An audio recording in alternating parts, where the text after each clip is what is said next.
தம்பி, தமிழ்நாட்டுல 2 கட்சி தான் மெயின். ஒன்னு நான், இன்னொன்னு அவன். நாங்க 30 வருஷமா எதை நம்பி அரசியல் பண்றோமோ அத அரைச்சீட்டுல எழுதிட்டு வந்து நிக்கிற. இதையெல்லாம் சால்வ் பண்ணா வறுமை போயிடும். வறுமை போயிட்டா ஓட்டுக்கு காசு வாங்குவானா? சோத்துக்கு அலையணும். வயிறு பசிச்சு காதுல நோய்ங்கும். அப்போதான் நாங்க கொடுக்கிற 5000 ரூபாய்க்கு நாய் மாதிரி வந்து ஓட்டு போடுவேன்.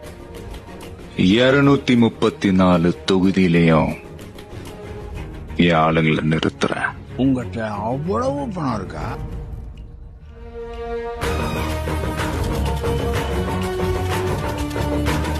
கேக்குதா?